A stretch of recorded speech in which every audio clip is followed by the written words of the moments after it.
You're listening to The Watchers, a show where two women from opposite ends of New Jersey watch movies and TV about...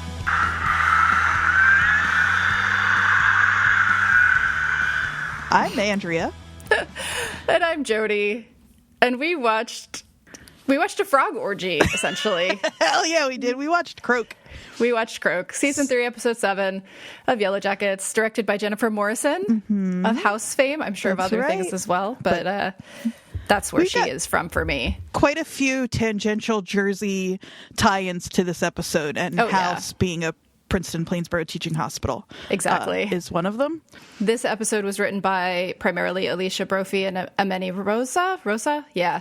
But with staff writers, as usual, Terry Wesley, Libby Hill, and Emily St. James. Here we go. And do I need to say it at the top of this one, or is it clear that the show's comedy? That Yellowjackets is a comedy. The show's a comedy. I think I finally nailed down why I respond to certain episodes more than others. And we've talked about it before, but it is the connection to movies like Heathers, where the camp is really present, where it's it's absurdist, but also has an emotional truth. The axe in the head, specifically. I was like, head. This is the show. And it's so funny. I think I mentioned that last week that I had seen some suspicion because of what she said in an interview, Courtney Eaton. But it still had that impact of oh, God, there it is. Because it was so abrupt. Yeah, which is perfect. And especially, we will get into it, obviously. But yes. Especially after watching poor Ben have to kind of languish and linger for so long that Well, and so there's something, we will get into it, but there's something about the way that they're modulating both speed and the amount of humor and the amount of action versus quiet, right? Or slowness versus speed, right? So the whole thing you just said with Ben.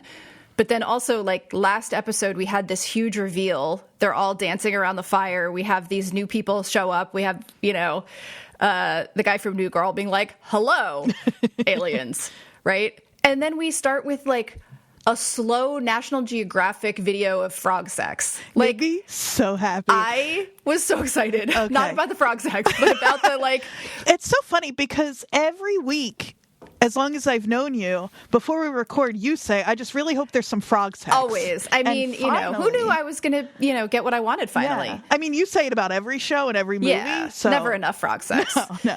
Yeah. I wrote such lovely frog footage.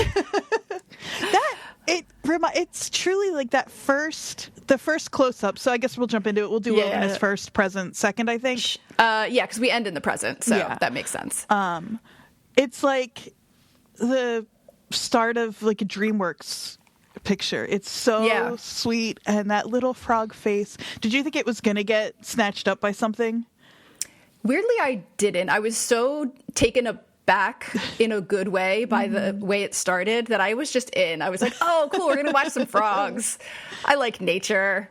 Frogs are cool. I will say last time we talked, we were still under the impression that these were birders because Van said the thing about birders. I would, however, quickly like to point out that I repeatedly in that episode also refer to them as scientists. Scientists. Okay, we thought they were studying birds is the thing. And it did get revealed through an interview where somebody refers to... I think it was Ashley Lyle. Okay, refers to frog scientists. Yeah. And it spoiled that. Yeah. Which was a little bit of a bummer, but it was still nice to see. Yeah. It was still so satisfying. Frogs are just so much dumber of a thing to be studying than birds. It's so funny. Perfect. It's so perfect. Yeah.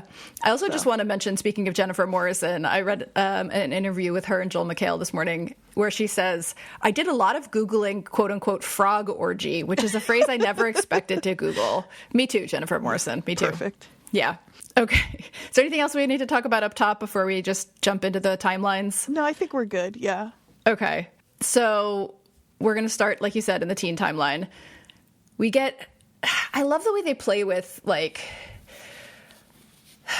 genre so much in this show, right? They're so aware of genre. And so we get the title card 3 days earlier, right? With the frog footage. I wrote, of course they scream. So good. Hannah is nearly crying, holding the boom mic. I relate to Hannah. I've had profound wilderness experiences. Like, I kind of get it. But, like, I just want to point out, there is no such thing as the Arctic banshee frog. There are plenty of screaming frogs, though. This is just something they made up.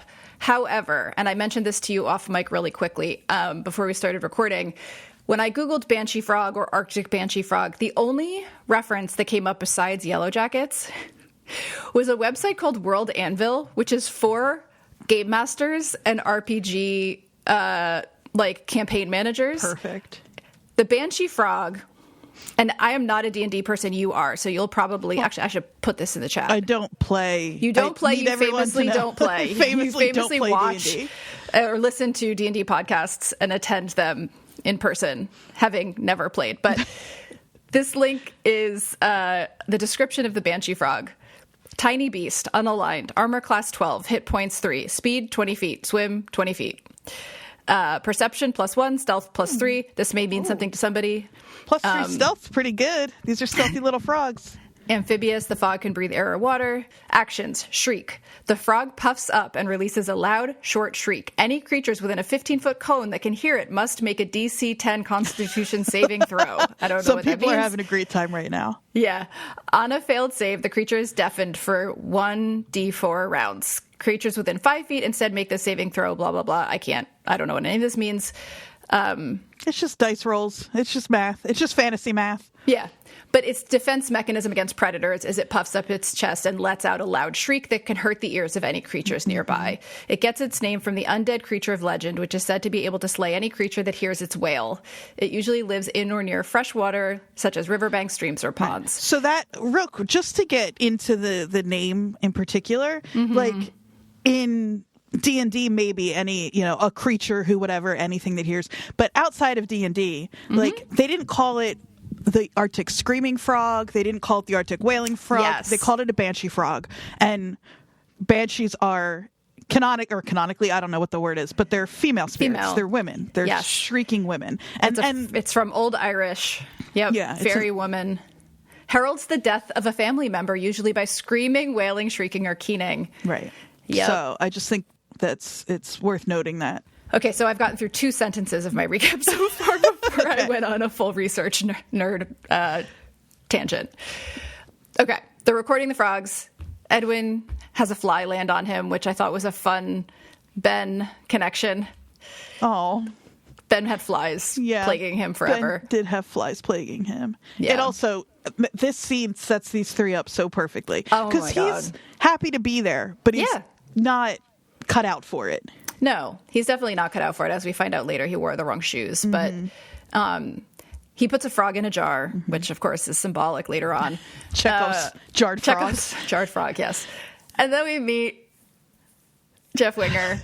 Just dropped in from some fucking action movie, I guess. I called him Kodiak in my notes one time. Oh, that's Joel. It's Joel or Jeff. It's every Joel time or in Jeff, mine. but we have another Jeff, so it became Joel the whole time. Yeah. Or yes, Jiff. 100% same. I could not refer to him as Kodiak. It was too community. Guess it's like they say. The heart wants what Do you know where that line's from, though? The heart wants what the heart wants? Oh, I just thought that was like, ram-a-lam ding dong or give peace a chance. It's from the last episode of Community. Wait, really? Yeah. Wait, really? Yes, really. As Jeff Winger. That is... Isn't that so funny? That's so funny. So, hold on.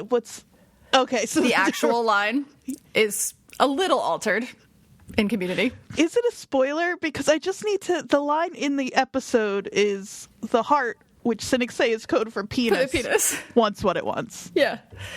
How could that be a spoiler, Andrea? I think you're getting a little overly concerned. I was going to read the line. The line actually starts with something that gives you a little information about. For a show that ended like a decade ago, yes. Are people... Come on. Okay, you're right. Okay, so we have gotten through like 6 sentences now. That's so funny, though. I know, it's so perfect. I didn't spend any time on Reddit this week. I was over on the Facebook group a little bit. Lots of people not knowing who Joel McHale is. Not the case in Reddit. Okay, that's not good the case to know. on Reddit. Yeah, I'm the Reddit reporter of the 2 of us, and they are conflicted over the Melissa of it all, but they know who Joel McHale is. Somebody said he looks a little bit like Seacrest, and it made me laugh. Oh, so that's hard. So funny. Like, you're being so funny, and you don't even know you're being funny. Okay. So in this show, yes. Yellowjackets, that we're watching and recapping, they're recording the frogs. We get Joel's leaning against the tree, wearing camouflage, holding a crossbow, smoking a cigarette. It's how Jeff Winger pictures himself in real life. Yeah. Yeah. It's the action movie episode of Community that never aired. Exactly. So then we get 2 days earlier. Mm-hmm. Hannah's listening to the frogs the next day, excitedly. I think it's Joel, I'm not going to call him Kodiak, putting up the tent. Of course, yeah, because the other two, they don't know what they're doing. No. It's so funny. They talk about him in this episode like he can't hear them. Like he's a deaf person. Yes. Wild. He's so close to them while they're talking about him. They're talking about, like, how did he get his scars? Like, you know, and he comes up and just says, Sasquatch. You'd be surprised how many things out here can kill a man. Hey, Joel, so would you. Yeah. Yeah, exactly. So you will. But he takes out the crossbow, and of course he is Shauna's perfect man. Just FYI. He takes out his crossbow, kills a rabbit. Right through the heart. Yep. Almost takes off good old Edwin's ear. Mm-hmm. Little Jackie connection there. So funny. Shoots the rabbit in the heart. I wrote, Nerd Boy doesn't like it. Because Nerd Boy's feet hurt. Which... I wrote Edwin's little foot. Oh, Edwin's little foot. This is so over the top. Like, I could see why people might chafe against this. To me, this is, like, just comedy perfect tone. But, like, Joel McHale being the, like, gruff woods guy that she's, like, impossibly drawn to as he, like, takes his shirt off and tells her to go get the dishes. Like... and her poor nerdy husband with his sore feet. Mm-hmm. Again, if you don't know the show as a comedy, you might find that upsetting. Yeah. She also trips on her way back as he's taking his shirt off, which reminded me of Melissa dropping the meat when Mari and Jen were, like, sunbathing. Totally. He says, the wilderness provides. Mm-hmm. I saw, oh God, I'm getting so distracted so soon. I saw an article that mentioned, I think it was in Autostraddle, they were talking about how horror and comedy are just, like, one little turn of the dial 100%. Away from each other. And, like, the way he reads that line versus the seriousness that the girls say it with, it's a fun contrast. But Edwin would rather eat a bar, which I might also. But oh, for sure. But this is where we get the connection to Ben's stash. We were pretty sure, but he says flat out the last team hit a stash somewhere. Yep. So. And KUH, we can figure out, stands for Keene University Herpetology. Kane. Wow, where's Kane. The Jersey in you? Well, because it's not Keene. It's spelled with an E. Oh my God, you're right. Dag. Is Keene with an E real? No. Okay, so they mean that one though. I know, but it's not spelled the same. It even autocorrects right to it for me on Google. But it's not, so yes. It's Kane. Okay, fine. But everyone is pronouncing it Keen because it's not actually spelled the same. But tell me that's not supposed to be Kane. Well, but they're in fucking Canada. Because, like, that's where the frogs are. I know, but, like, it would make a lot more sense if it was someplace closer to them. Like, we have frogs in the Pine Barrens. Right. But why would you go to Canada? Because this is a once every 7-year frog. I know. Of course you would. That would be your dream. If you studied frogs, hold on. No, we're going to slow down here. In my head, I was like, we'll edit this out. But no, because if you were studying Pine Barren frogs and you were super into frogs and you learn in your studies that there is a frog that comes out once every 7 years in Canada, which is not that far. It's the west coast of Canada. Okay, but still, it would be your dream to record those frogs. Yes. We just didn't get any, like, associations with Jersey with these folks. Kane University. I felt... and they're a proud R2 Research University, Kane. So the other thing is... and this doesn't tell us anything, but when we get to it, I did screenshot the obituary. Yeah, me too. And I was looking for a Jersey thing, and it wasn't in there. Ultimate Frisbee. Feels pretty Jersey to me. Okay. I think it's a Jersey University. Anyway, We're going to be here for 4 hours. Especially because, wait, that's how they hooked up with Joel McHale, because Joel McHale, famously, for me in my heart, lived in Jersey when he was a kid for a few years, in South Jersey in Haddonfield. Trust me, you've mentioned this. So, that would just make sense. We have gotten a tiny bit through the very first scene. Just for listeners, so you know how much editing, how much talking Jodie and I have done, we're at minute 25 in our actual recording. We'll see how far into this episode you guys are. Yeah, exactly. Okay. One thing I noted really quick here is that Edwin asked where the field manual was, which I wondered if, like, because when we see them, the girls later find the tent, they're finding interesting stuff in there. And then now we have one day earlier, so we're getting closer to the actual incident. Joel refers to the audio equipment as knobs and whirly bits. He also, of course, knows it's going to rain. It's very John Locke of him. Yeah. The cut to the downpour is really good. Yeah, yeah. Edwin is measuring a frog through a jar, which doesn't seem the most precise. No. And they're tossing cards. Yep. That's just like throwing all the little, like, not even Easter eggs. They're just throwing eggs at us. They're not hidden. Mm-mm. She is trying to, she being Hannah, is trying to get him to answer questions about his life. And he is being super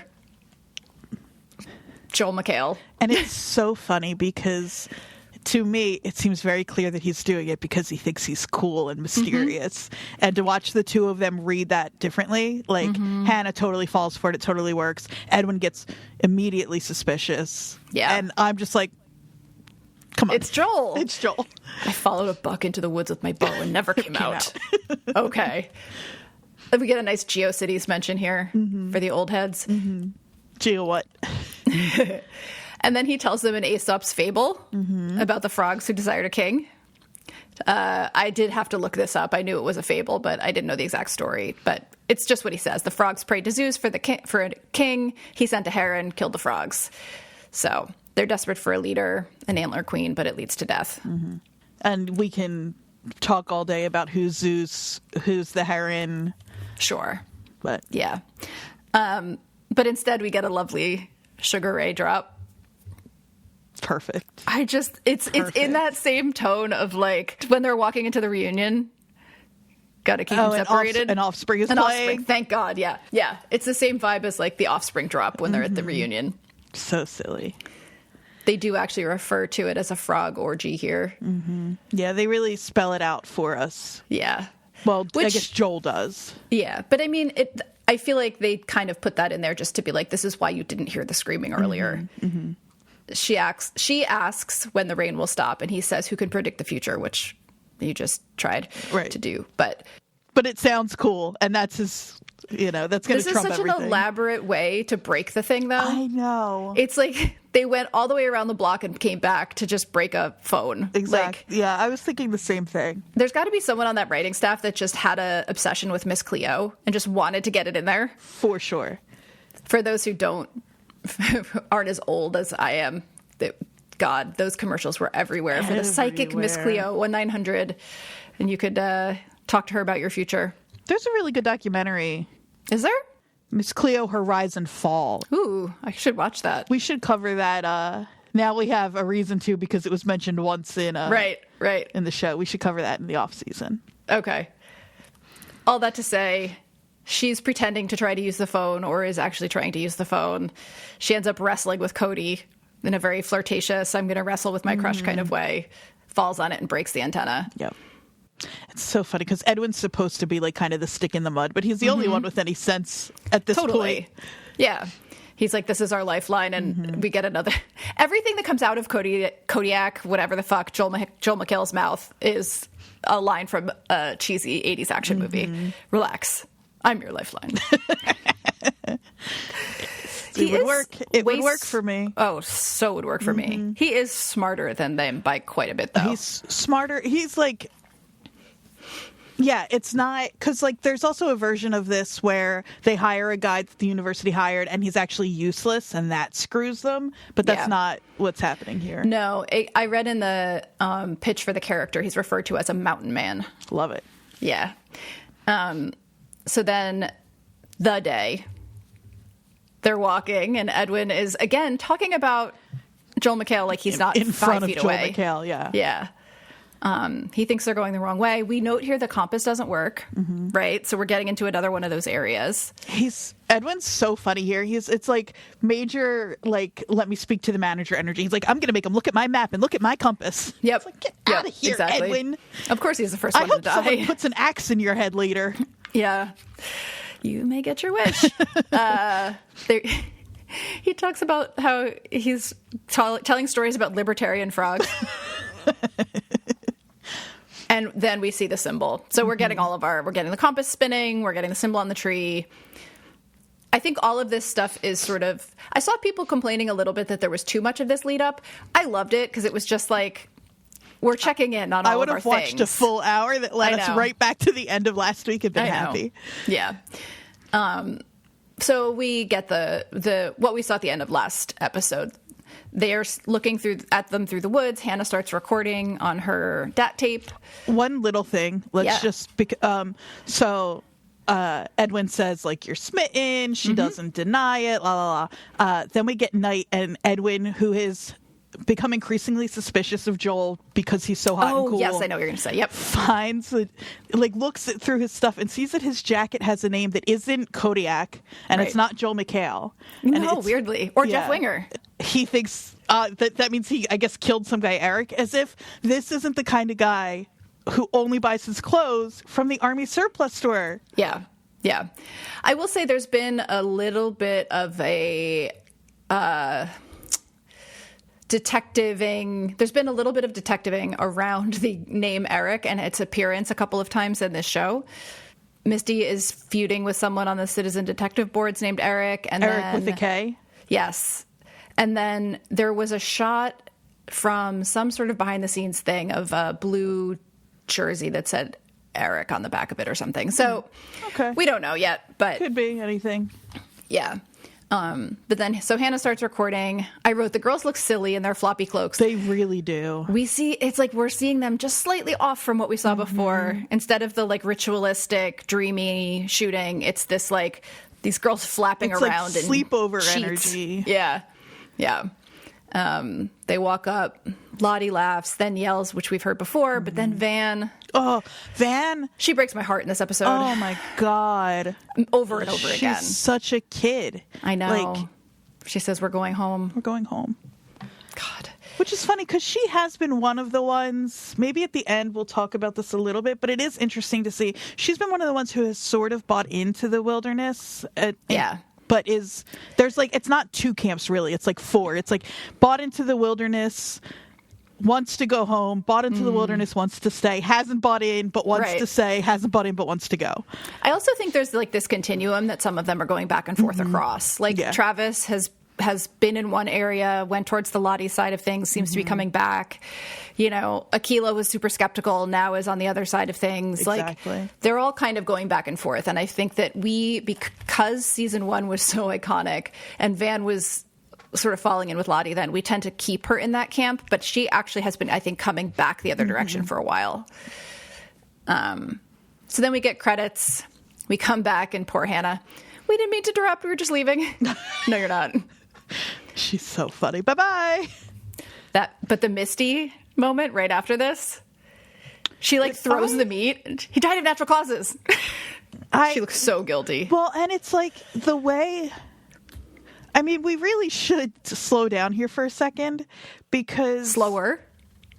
I know, but like they have no time they don't even hear a branch snap. And these are girls who are so deep into this, have all pretty much given up any hope for rescue, and then have stumbled upon it the worst time. And everybody has to immediately decide how they're going to handle it. And they all decide slightly differently. Exactly. Misty denies. He died of natural causes. Yeah. As if, I mean, I guess that does make it a little better, but if I stumbled upon that and saw a bunch of young girls dancing around a human head, I don't think I'd care how that person died, really. I know. The human head of it all, like, it's kind of damning. Exactly. This is where we saw from the preview Edwin saying, oh my God, and I think realizing, like, that this is that team, because they have to be aware of this, even though it's been a year. Like, everybody has to know this story. So funny. I was like, of course it matters more, and he knows right away because they're from Jersey. So it probably disappeared from the rest of the country a lot sooner, but I'll bet Jersey's still obsessed with it. Sure. Totally. Dad, man. But then immediately, out of the background, Lottie with an axe. That thunk. It's such a... And we hear it again on the recording later. Yeah. It's so intense. And he just drops. Well, they're outside of the tents. They're not in the tents. Oh, my God. Meanwhile, I'm acting like I've never made that joke about tents. I definitely have. Lottie smiles after doing this, I noted. And Shauna has never looked happier in her life. She is so excited. Delighted. It's like somebody just threw her a surprise birthday party and bought her a car, and like it's just this like delight. And it's interesting because those two have been so at odds, and it's, again, Shauna's not bought in, but she does not want to go home, it seems. No. Lottie is bought in and doesn't want to go home, so that is an unlikely alliance I had not anticipated, but I could see them really well, and I think for Shauna, now. It's like seeing that side of Lottie makes her feel maybe less alone. Like, she's the one that everybody's like, wow, you're so violent, you're so crazy, you're so this, that. Like, now Lottie is also on that. It is like the first like active act of violence we've seen from Lottie, right? Yeah, I think so. Yeah, because she didn't even fight back when Shauna beat the shit out of her. No. And it is a brutal, unnecessary, had time to decide to do it one. Yep. And so everyone is also still having their instant reaction. So Nat cries, like, what did you do? And Lottie says they don't belong here. Doesn't want them here, of course. Joel tells Hannah to run. And Nat, again, is trying to control this and keep it from getting to, like, keep it from getting to a point they can't come back from, even though they already have gotten there. She says, don't hurt them, just bring them back. Joel shoots Melissa with a crossbow. Listen, sorry, Melissa. It would have been so funny if after all of the speculating all of us have done about she died Melissa from the crossbow in one shot. I know. But it would have been hilarious. I actually thought that was happening for a minute because when I saw it hit her, I was like, oh my God, is this going to be it? That would be so funny. The way she immediately calls out to Shauna. We've said, like, what is her reasoning for aligning with Shauna? Is she really into her? Blah, blah, blah. Like, so quickly. And it's so Shauna. Shauna, like, barely hesitates. Shauna, don't leave me. She's screaming for her. And then Shauna puts Mari on Melissa duty, which now makes me nervous. Yeah, she says, she dies, you die. Yeah. Lottie is playing with his brains. She's gone full feral this episode in a way that I was not anticipating. Even when we saw the preview image of her with blood on her face, I could not have imagined her crawling around on the ground, like playing with the brains. Yeah, it's nasty. She says, you'll see, I promise you'll see. To his brains. She's like talking into the hole in the back of his head. Yep. And Nat is still, she says, clean this up. We don't know how many more are coming. The next time we see them, they're chasing Hannah and Joel through the woods. I noted everybody immediately like goes back to following Nat as the leader here, like not Shauna. Even Shauna is like waiting for Nat's like leadership. Clearly, because she's the one, she quiets them down. She's got them like. It is kind of cool to see how well they know. And she was the first hunter, so like she pauses them. They listen. You know, they then run off when they hear a branch snap. I wrote, Ty looks murderous in this scene. She does. She has like, there's degrees of other Ty face. This is full other Ty face. Yeah. She's like unearthly. Yeah. Missy's growling. I kind of feel like Misty is not locked in though, and she's playing along she's having with fun. them. Yeah. Because she's outright growling like an animal, but not in the way that the other girls are like.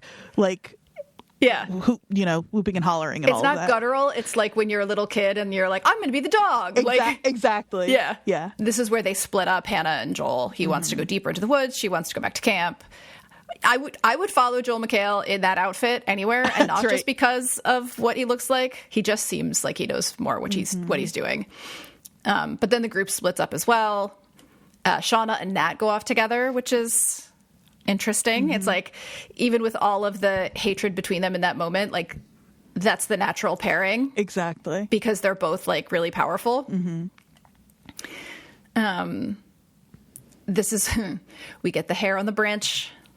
Chekhov's hair. I could watch Ashley Sutton run. Oh my forever. God. It's so funny, especially like again watching the girls who and are how feral they are. Yeah, and then she's got her. I know. It's really good. She's so funny. I feel like there was a post that I saw, I don't know where I saw it, Reddit or TikTok or somewhere, that was like, between Severance and Yellowjackets this week, I feel like all I watched was people running. Which absolutely. And various different types and skill levels of running. Yeah, how you run apparently says a lot about you. Yeah. I've learned from these 2 shows. Oh, I forgot to mention really quick in the last scene when Lottie is eating the brains. Oh, she's not eating them. I watched. No, not eating them yet. She's playing with them. She doesn't eat them later either. I watched it very carefully. She's talking to them. Okay. She's got her hands in there and she's putting it on her face, but it never goes in her mouth. Okay. Which actually makes it worse to me. I don't really know that I have a distinction between the two, but I just have to point out, while she's doing this, Mari is trying to put them back. I missed that. Really? She's trying to put the brains back in his head. She's trying to fix it. That? Oh, that's so Jackie Kennedy of her. Oh, that was dark, Andrea. It's rough. It's also weirdly funny in the moment to see like Lottie like playing with them and Mari putting them back. I can't believe I missed that. I just had to go back to that because I wrote it down and I like kept thinking about it after the fact. Yeah, I'm so glad you did, because I can't believe I missed that, and that really is... It's just a wild moment. I suggest you go back and like watch that little bit because it's really like gross and funny at the same time. So Hannah's running. She hears screaming. Her hair snags on a branch, and then she hides behind a log. Van and Ty miss her at first, and this is where we get the recording. Right. So this is obviously what they have been listening to this whole time. She pulls out the recorder, but now we find out she has a child. My sweet baby Alex. Yep. And just to put it in here, since it's the best place for it, we know Alex is being played by someone named Jaylee Hamidi. They go by they or she pronouns. This was officially posted on the Yellowjackets Twitter, but she was also in the credits. She's also queer, so my hope is we have yet another queer relationship. But yeah. Though you don't have to play. You don't have to. I just want it. I just want more queer characters. Exactly. You don't have to. Yeah. But she's recording this to her child that we find out later on from Shauna was she has a teen pregnancy and then the child was adopted. But she says, I don't know if you'll get this, but in case you do, somehow I just need you to know that I love you. No. Van and Ty are running around. They find the camp. Van and Ty, they're kind of like talking about what they like, you know, whether or not this is going to get them home, I think. Right. But they find the camp and they hear a noise they think is somebody that's Chekhov's frog. Yep. In a jar. And this is, again, Van, first thing she does is free that little frog. I know. Which is so sweet. But then they find the phone and Jodie, her instant. I know. Just, I'm going to try my mom.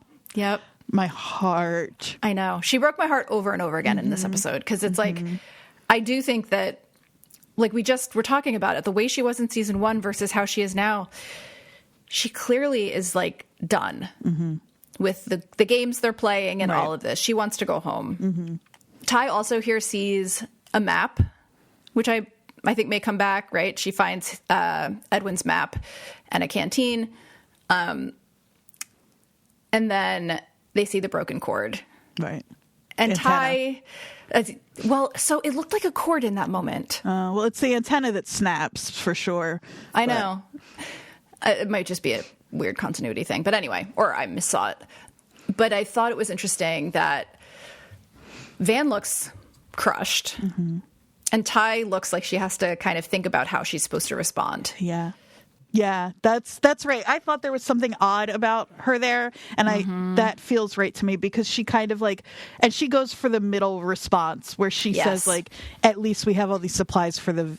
I thought, man, village. I put it in all caps in my notes. Yeah, the village, not camp, not village. That's home. They've started a new society. It's their village, and Van says heartbreakingly, "But we don't need any of it. We just need to find these people so we can go home."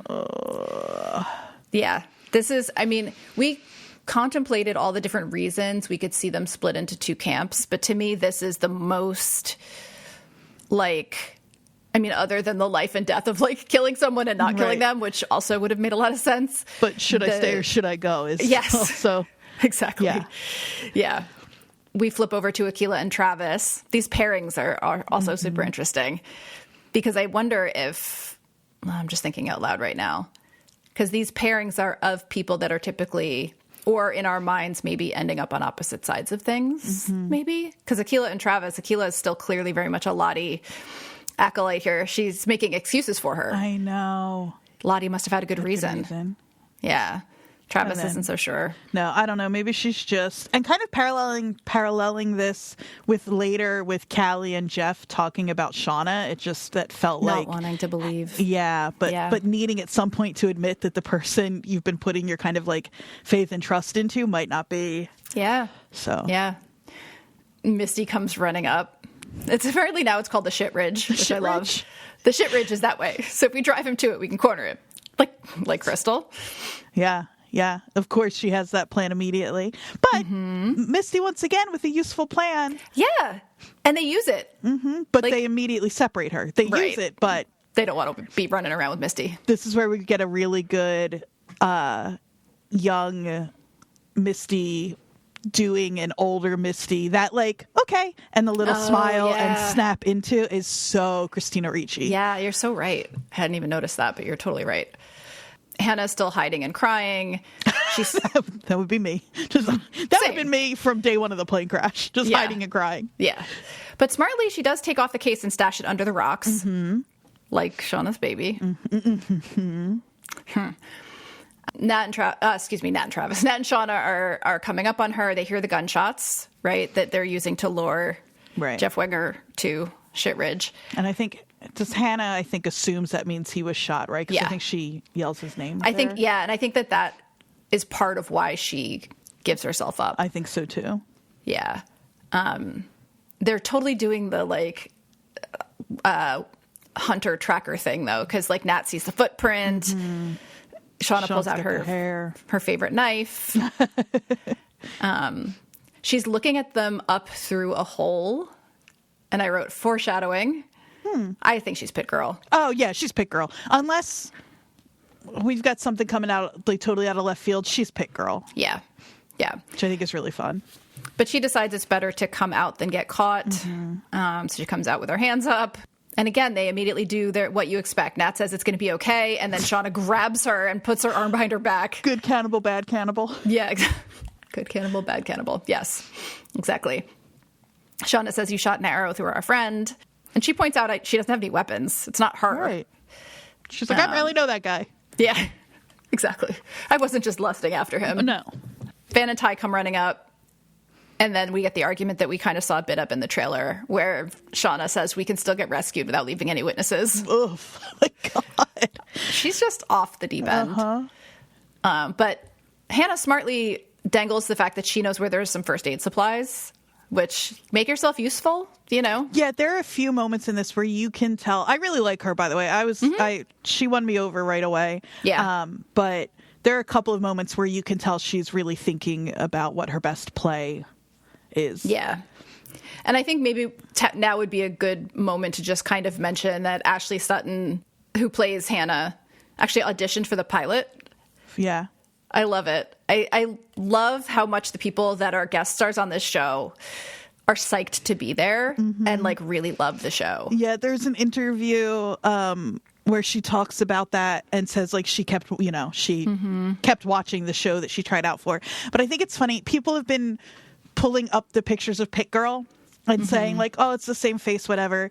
And I think as far as we know, they just used a random and it's just helpful that they look so much alike. But it is interesting that Ashley Sutton has been in the conversation of this show since day one. Totally. Since before day one. And she says, like, I don't even remember what part I auditioned for, what the lines were. And that made me think, like, man, it would be really cool if we find out that is her. I know it's not. Yeah. No, she does. She says it was in the past. That's all. She says, I don't know fully what the story was. It was just in the past, but at school. It was in the before times. So, the interview I read, I didn't see that she says school. Yeah. But, you know, she's going to be around for at least a few episodes, which they've already said publicly. So she says, when it comes to Hannah's interactions with the remaining survivors, it's like she said, it's like going back to high school. She has to figure out how to navigate all these different relationships. So, yeah, I love her. I think she's great. She looks to me, too, and, like, she could have auditioned to play. She's a little young, I think, but grown Shauna. Like, she just reminds me of adult Shauna that, like, in a lot of ways, which obvious, like, the parallels are there. Yeah, they're totally making that connection. The teen mom, the, like, you know, super smart, nerdy kid, but she's like the successful version, at least for now. But yeah, sorry, that was a sidetrack. You were pointing out that she makes the smart, your friend got hit. Oh, yeah, but I sidetracked us. I brought us back to that interview with her just because I thought it was interesting to think about, like, as we're tying up this teen timeline, like, the new people and their connection to the show. We talked about how, like, Joel McHale got this job by, like, it turns out they weren't at a party or a bar. They were at a Built to Spill concert. Oh, cool. When he and Melanie, started talking to each other.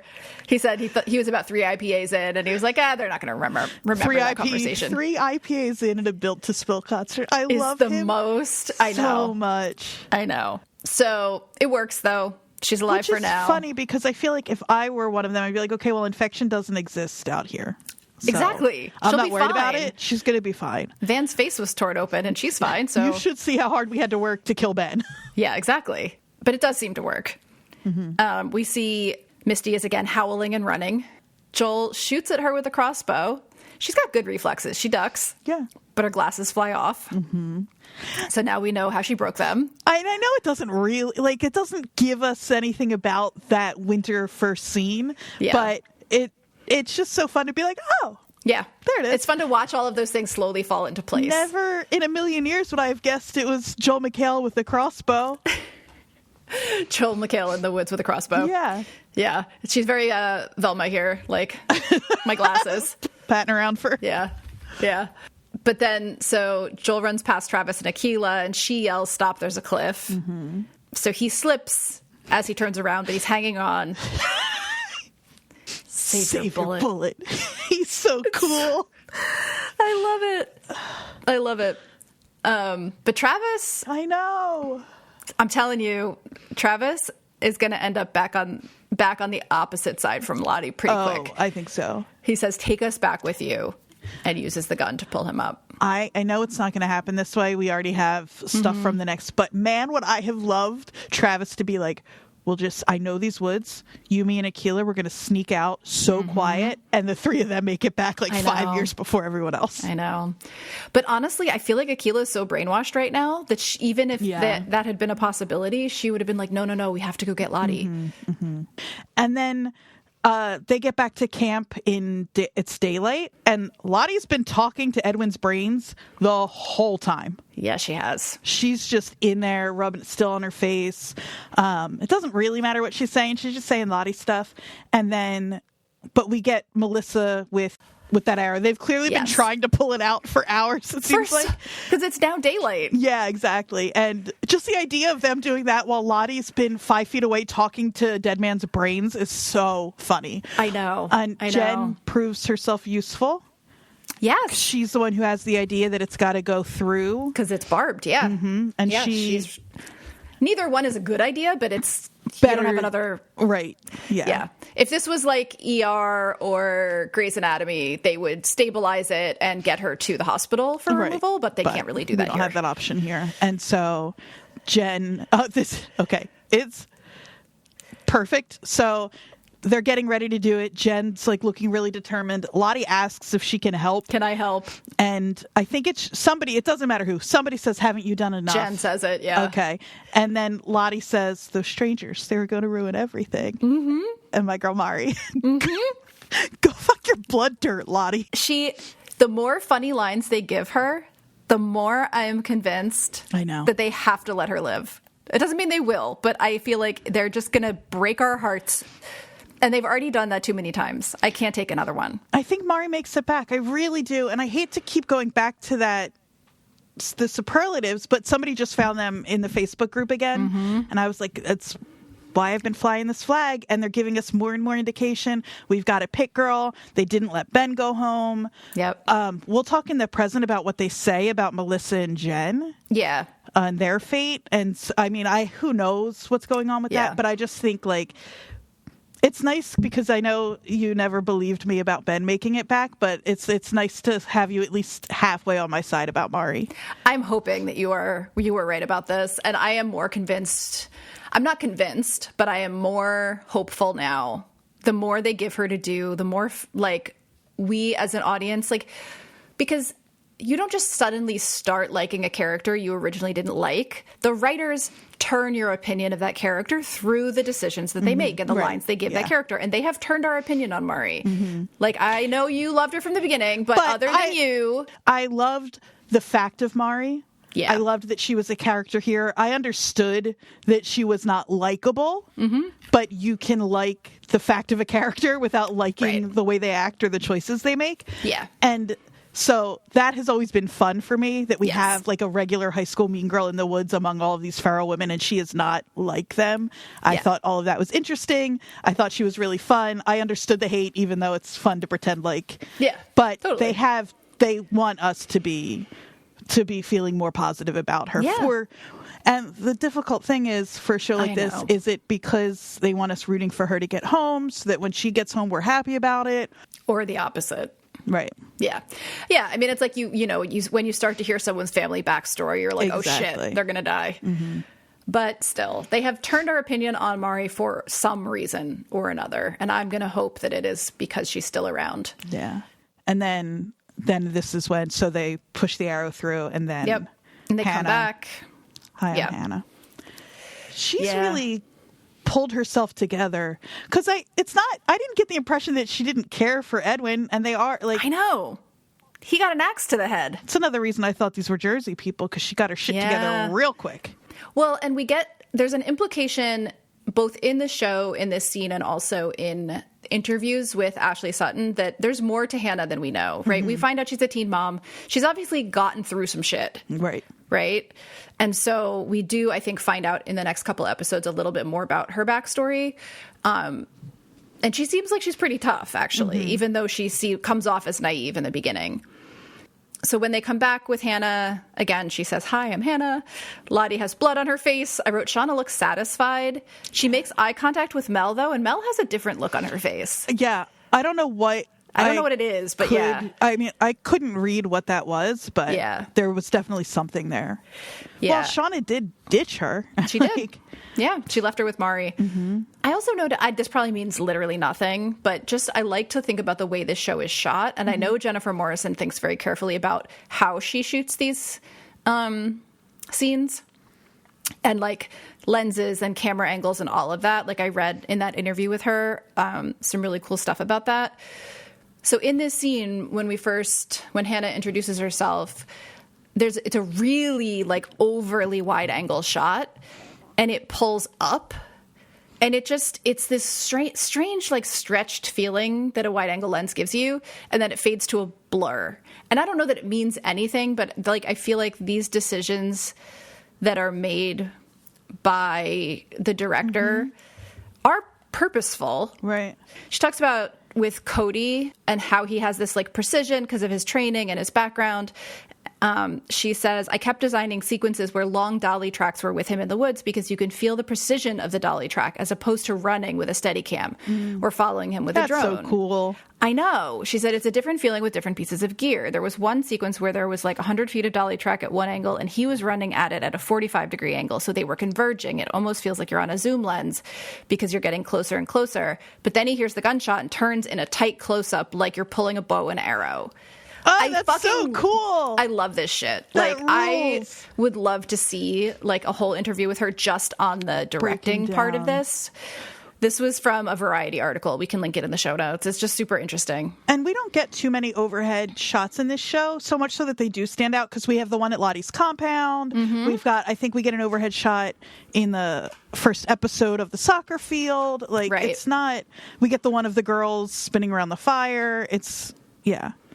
So I think it's worth slowing down there. It's also, this will be the first time, my guess is Hannah's going to, maybe we save this for the end, but ingratiate herself to the camp. Some of the girls are going to get closer to her. As we hear about later on, we can kind of see where that's going. This is the first time we will have, because Ben doesn't really count because he was there from the beginning, somebody from the outside seeing these girls as they are now, and without that sort of lens of we've been going crazy in the woods. Because you and I talk about like, well, we've got to be, thoughtful about how we talk about the past because we can't assume that it's, perfect record, whatever, blah, blah, blah. Right. Absolutely. So it's just interesting. Also, Joel McHale bought a crossbow after doing this. He now owns one. Hell yeah.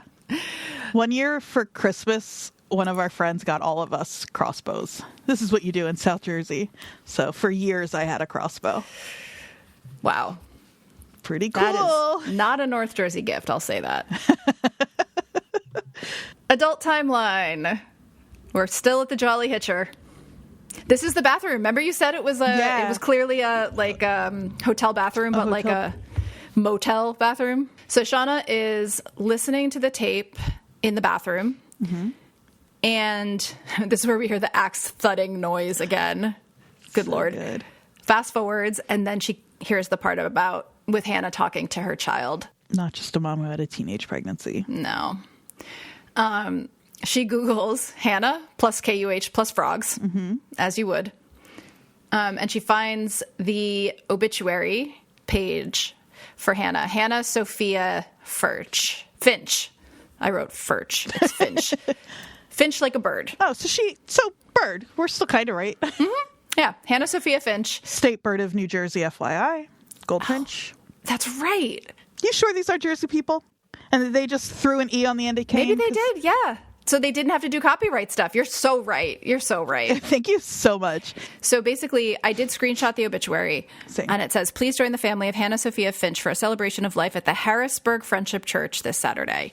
She's a Quaker. She's a Quaker. Oh my I know. heart. For people that aren't East Coast people that lived near Pennsylvania, like my best friend's family is Quaker. Like it's pretty common. There are Quaker churches all around. It says, known to her friends and family as a curious and enthusiastic soul who gave her all to every endeavor, Hannah founded her high school's ultimate Frisbee team when she was only a freshman, taking them immediately to regional championships.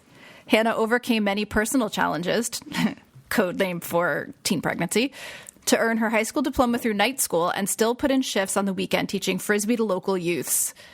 Upon graduation, she attended Keene University, Keane, undergraduate on a full scholarship, something graduate, and then it ends. Yeah. So, I mean, I hate to keep doing this. Harrisburg, PA, which is where, so that's not to be too, that's not New Jersey, but you might end up at a school in Jersey if you're from Harrisburg pretty easily. So. Yes.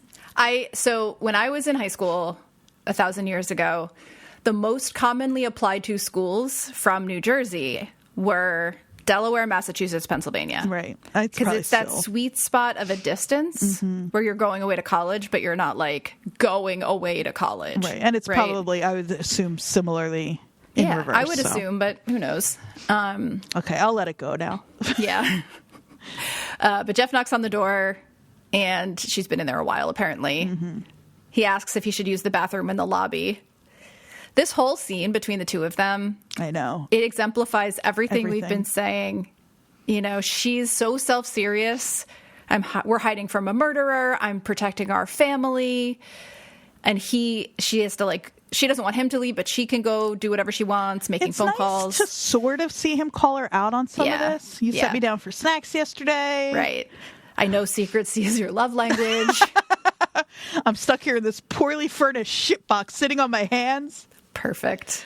Can't forget that he sells furniture. That's right.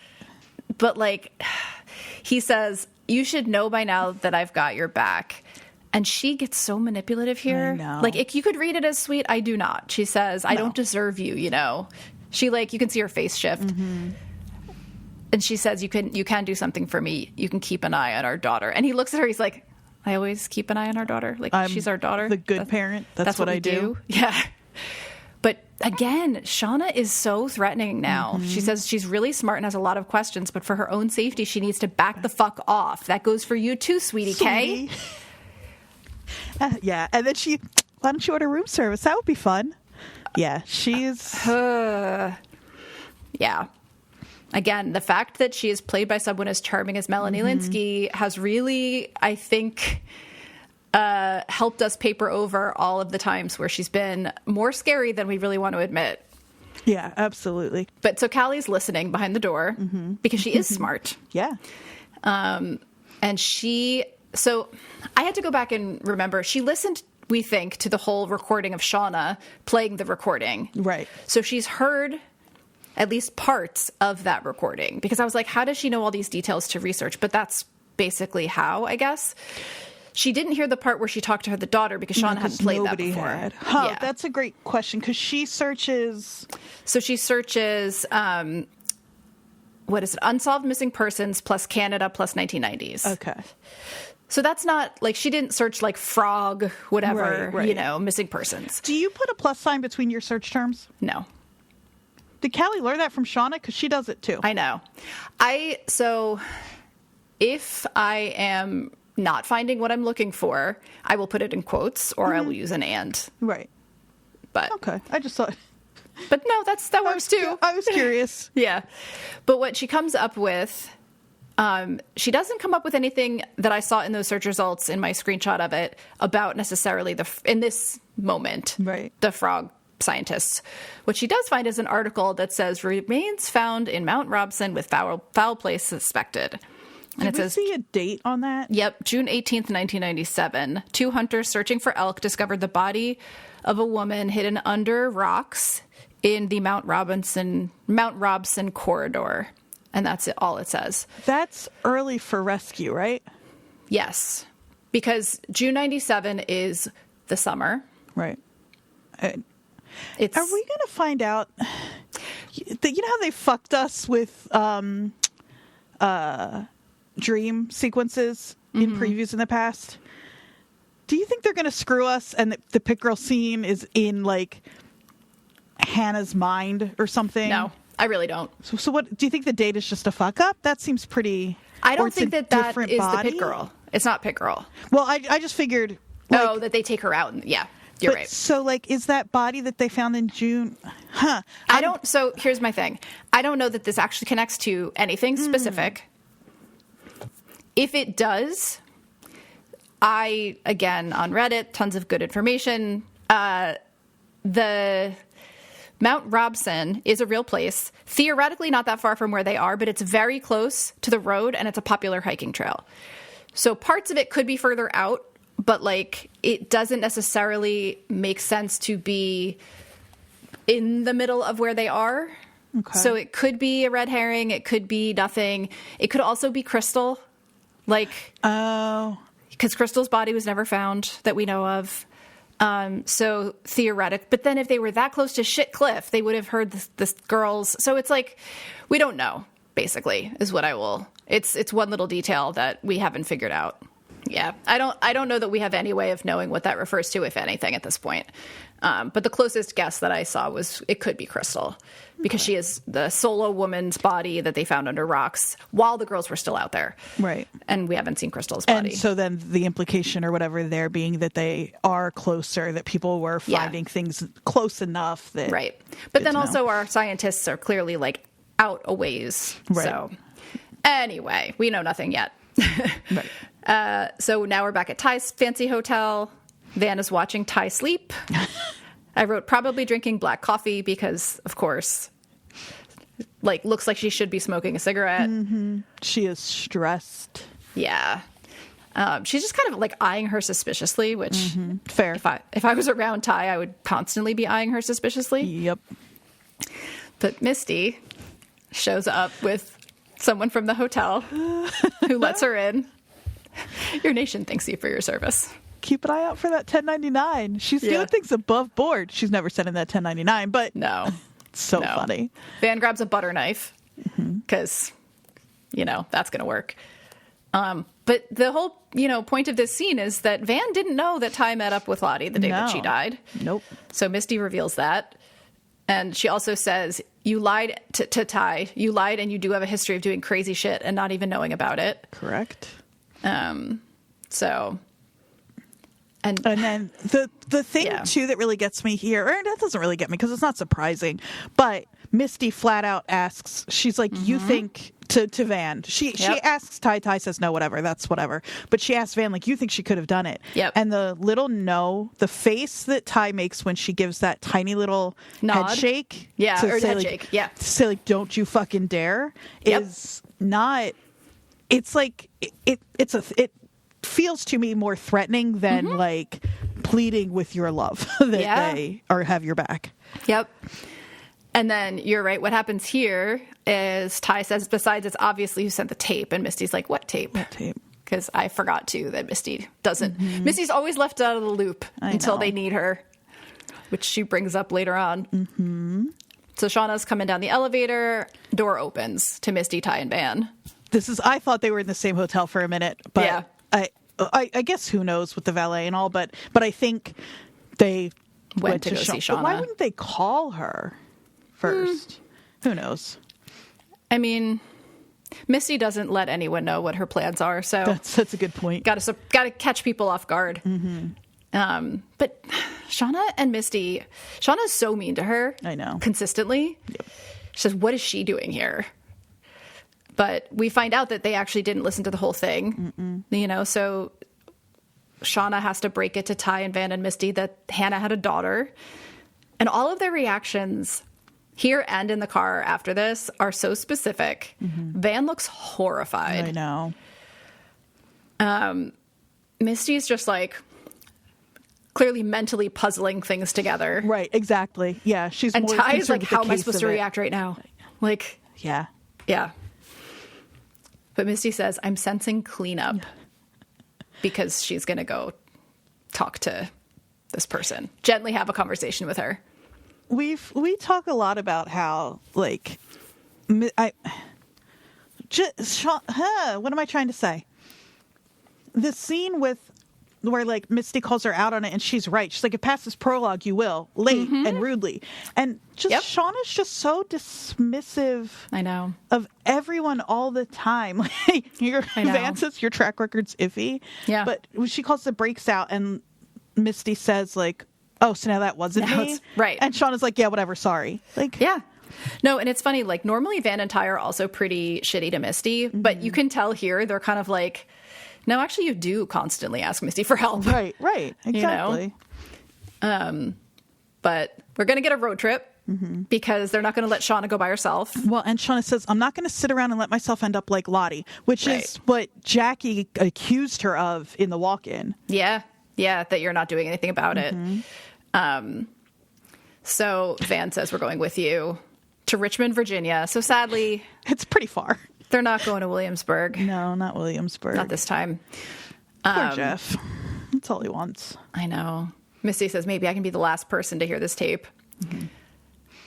We get this like really serene shot of the road to start out that reminded me of like, the sereneness of the frog video in the beginning. But it's overlaid with the sound of the tape, which is like really jarring. Again, Van looks upset. Misty is trying to puzzle it out. And Ty is trying to figure out what the fuck her face should look like. Yeah. Because Misty says, that's interesting. She wasn't mentioned in the obituary. Like, you know, she's like trying to. Yeah. But Shauna explains that, you know, she found the birth record in hometown and that she was adopted, so she didn't have her mother's name. Misty's like impressed with her here. Maybe she'll be a citizen detective yet. Yeah, I know how to Google and make phone calls. Yeah, she's not wrong. That's really all it was. We get, this is important here, though. Yeah. Oh, yeah, this is the moment that everybody's been arguing about all morning on Reddit. So, who says it? Someone says, why didn't we know about this kid? It's either Misty or Ty. I for some reason, don't have the speech tags on this section. Yeah. So Van says, someone did. The tape got out. Jen and Melissa got pretty close to Hannah, which I'm sure we're about to see in the next couple episodes. And then I think it's Van says, yeah, but they're both dead. Now, couple of things. I've said this repeatedly this morning on Reddit. I need to get off Reddit. We know this. Don't at me. Don't at me. Or at Jodie on Reddit. At Mim's the word, but don't at me. Because as she says this, first of all, we don't believe anything these women say. They lie to each other. They lie to themselves. They also don't know anything. Who knows? Who knows what they know or don't know? Right. We don't know. Right. Habeas corpus, you know what I mean? Is that what that one means? Is habeas corpus, you got to have the body? I don't think that's what that means. No body, no crime. Yeah. No woman, no cry. Okay. So we don't believe anything these women say. No. To themselves, to each other. They lie all the time. They lie to themselves. Their memories are slippery. Right. So we don't see it. We don't know what happened. Also, when this line specifically is said, yeah, but they're both dead, the camera goes specifically to Shauna's face, and she makes a very specific, like, two facial expressions that are very intentional. Like, she kind of, like, her eyes shift to the side like that meme of that puppet. You know what I'm talking about? And then she makes a little, like, pursing of her lips when they say, yeah, but they're both dead. That was not an accident. We can discuss this at the end, what we think is actually happening, but I think it's fair to say neither of us takes this as evidence that they are actually both dead. Right. Yeah. Misty's asking why 25 years later, which is a good question. I think, you know, there's lots of possibilities there. Just a side note, remember when we were talking about how Nat would walk weird? Like when she stormed out of Lottie's cabin, all funny? Yeah. Misty puts on her seatbelt like a small child, where she's clearly only had the lap belt on, and then she grabs the shoulder belt part and like pulls it over her, funny. Like you would as a kid when you wanted to like be able to move more and you didn't want the shoulder, you just wanted the lap belt. She needs more range of motion. Yeah. Yep. They stop for gas. We get Tammy Wynette playing Your Good Girl's Gonna Go Bad. That's right. Love it. Misty, who loves a road trip, who wants to go halfsies on some floss picks. She's always, you know, just being practical about, you know, you don't want to have a whole thing to yourself. You might not need them all. That's right. Ty is encouraged to pay for the gas, but her card is declined. Shauna's such a jackass. This is your trip. Pay for your own gas. This was your own idea. Yeah. Yeah. But it is really, I really love to see them fall into their roles so easily, though. And like Ty points it out, oh, it's always me. Like, yeah. Oh, I'm the rich one. Poor me. Poor me. Yeah. But oops, her card's declined. Charges. Yeah. Which is, she says it so like carefreely that I'm like, could be. She's like, because again, we said last week, like, this Ty is all id, so it would be unsurprising, but it could be a lot of other things. Yeah. I mean, Simone is clearly really concerned about what, like, her influence on Sammy. But so Shauna goes inside to pay. And also, we find out later, to buy a cheap knife. Because all gas stations in small towns sell knives. It's true. Yeah. I'm not being sarcastic. No. But so Van and Ty have a little behind the car meeting. And she says, she asks about the meeting with Lottie, like, were you going to tell me? And like this conversation is, it's everything we've been thinking is going on. Like, because we talked about what happened with that guy that they followed and then left. And I'm pretty sure this is what she means when Ty says you chickened out. Yeah. And so she said she went to go talk to Lottie about it. Which I believe. I still think everybody had a reason to talk to Lottie. I think a lot of them did, or at least one of them did talk to Lottie. Yeah. But I don't think any of them killed her. No, I'm still on board with your idea in the beginning of her, like, trying to recreate the whole gas thing and falling down the stairs. Right, exactly. But, Ty is going on about how, Lottie said the wilderness was happy with them. And she's basically saying, I'm going to keep killing people to keep you alive. And Van's like, please don't. And she's like, but I will. Right. It's funny because Van says, maybe I'm just lucky. Yeah. Which we've said, Van has escaped death many times. Yep. And Ty says, lucky we don't get to be lucky. Yep. She tries to get Ty to promise she didn't do it, and Ty doesn't answer. Right. Misty comes out and holds up the floss picks. Yeah, she got him. God, I love her. But Van is a little motion sick here. Well, Shauna is annoyed that she has to pump the gas in her own fucking car on her own trip. They're all from Jersey, so it's not like there's somebody there who's used to pumping their own gas. None of them probably normally know how to do it. Oh, well, Van, because she lives, but the rest of them, Van's probably used to pumping her own gas, so that would make sense, if any of them. Yeah. But that's true. I forgot when watching this that they probably don't normally all pump their own gas. But Van is feeling a little motion sick, which is a harbinger, obviously. To me, I didn't even at first think, oh, she actually is sick, because I get terribly motion sick when I'm not driving. Same. That was totally and I was like, oh, I'd be too. such a mess. I'd need saltines. I'd need ginger ale from the convenience store. I'd be no fun. I'd be all, like, especially in the back. Well, she's not in the back seat. She's in the front seat. That's still bad, though. Yeah, knocked out on Dramamine. Like, you're, Yeah. Back on the road, Missy's playing I Spy. It's not a knife, is it? What kind of sociopath uses a silent letter in I Spy? It's Ty's knapsack. That kind of sociopath. So good. Missy sees a receipt from the Lincoln Tunnel. God, the tunnel's expensive. And then she gets the call from Walter. Why is Shauna keeping the receipt for the tunnel? I don't know. I know she doesn't have Easy Pass. She's not leaving Jersey ever, so that's fine. She obviously paid cash. And you have to ask for the receipt. Yeah, they don't normally just give that to you. Is she writing that off in her taxes for some reason? Yes. Her job as a protector of the official wilderness story. But Walter calls Misty, and she's doing her, like, pretending she's having one conversation while having another.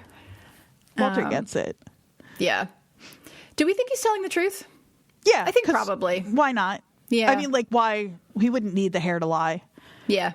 He's a suspicious character, so I have to ask that. Right. But I think he's probably telling the truth here.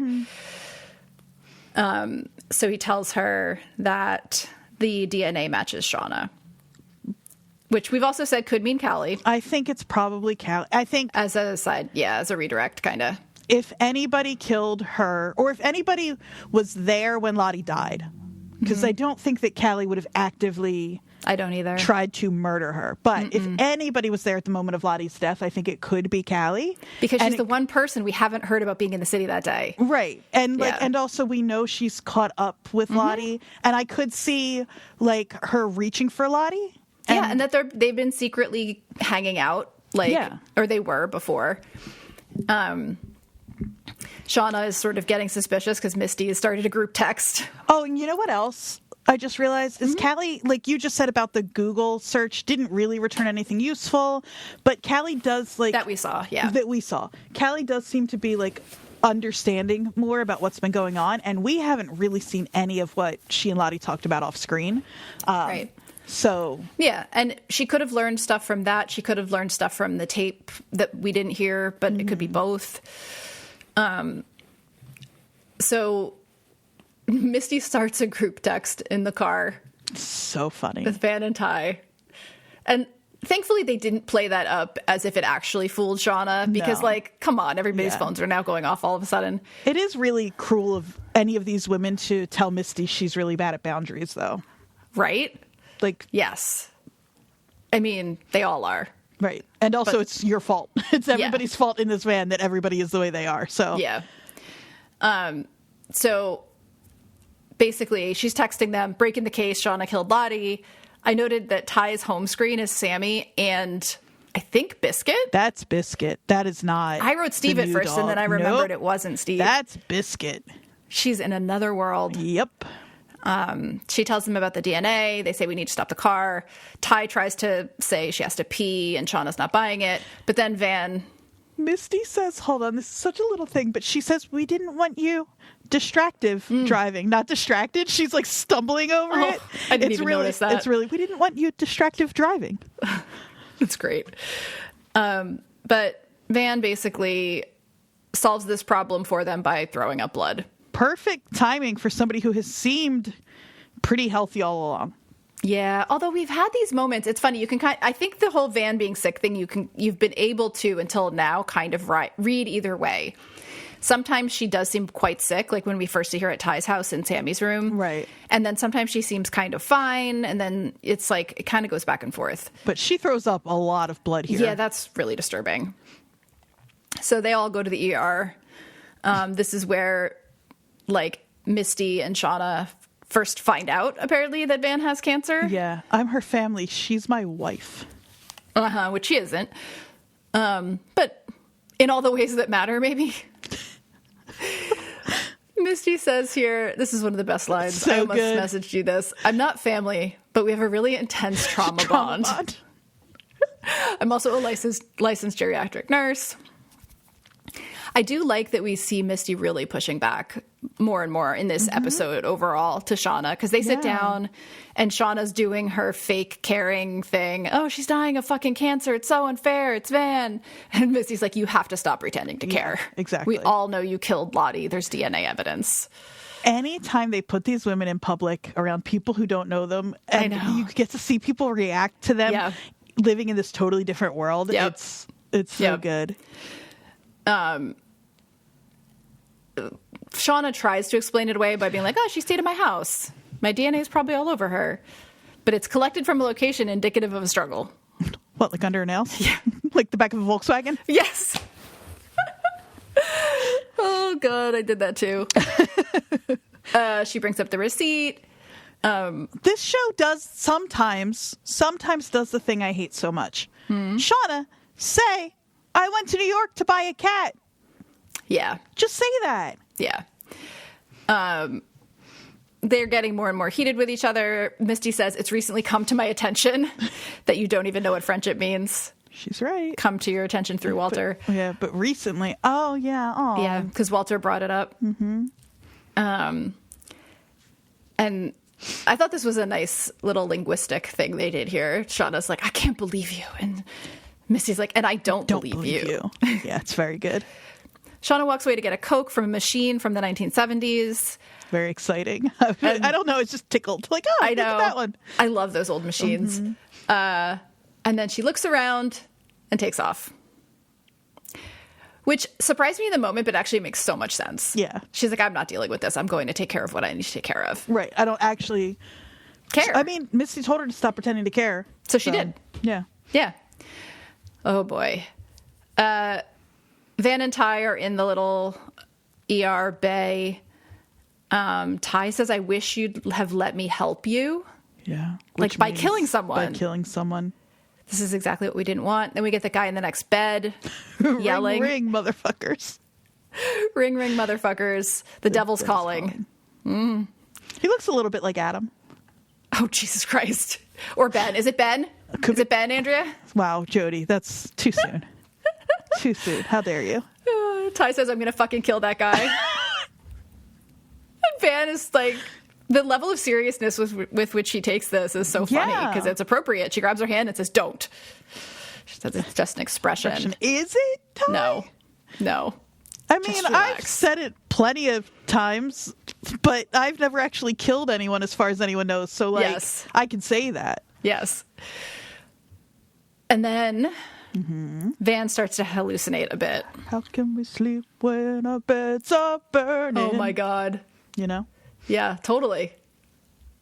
Wow. Haven't heard that song in a long time. She hears Lottie, which I think is funny. Like, even so, this brought me back to Nat's death also. Like, Lottie appears for or with them, regardless of their like actual final relationship to Lottie. Like, she's become this symbol for something else. That's a good point. And we also have adult and young Van in this scene. Yeah. In the same way. Exactly. So first we hear Lottie say that what she says when they're kind of out in the woods meditating or whatever, take a breath. Now what do we hear? And then she hallucinates teen Van in running shoes and a hospital gown with a torch. Perfect. And herself in the woods in a hospital bed. Look at you, you're afraid. We never actually cheated death. It was always an even trade. Right. And then she sets the blanket on fire. And then this tie. Don't worry, I won't let them take... Dirt mouth tie. Don't worry, I won't let them take your eyes. Yeah. And like we've anticipated, she says, it is you. How long has it been you? Other tie, obviously. She says, this isn't the end for us. You're not going to die. And she's having a conversation with other tie directly, saying, like, I need her right now. Right. I don't want to talk to you. Yeah. And the other tie says, but I'm the one that can save you. I also noted, like, she doesn't know Van's blood type. Like, she's, you know. I do want... Why would she? She sort of does. She thinks she knows. Like, yeah. Well, I think it's just, to me, that snagged only because she claimed to be her wife. Right. And if she was her actual wife, she would probably know. Yeah. But she says, I promise you, you're not going to... Do you know your blood type? I don't. I don't know mine either. We should find out what our blood types are. We probably should. I looked at one point, I think, in my records to see if I could figure it out, and I didn't find the information. Did you know you can volunteer your dog to donate blood for transfusions at vets, and isn't that so cute? I did not know that, and that is very cute. Yeah. Anyway. She says, I promise you you're not going to die, and I put in parentheses, because she's going to kill someone. Yeah, I'm going to fucking kill that guy. That guy. Or I think it's going to be any random old dude. Because that scene is not the guy that was in the next bed. No.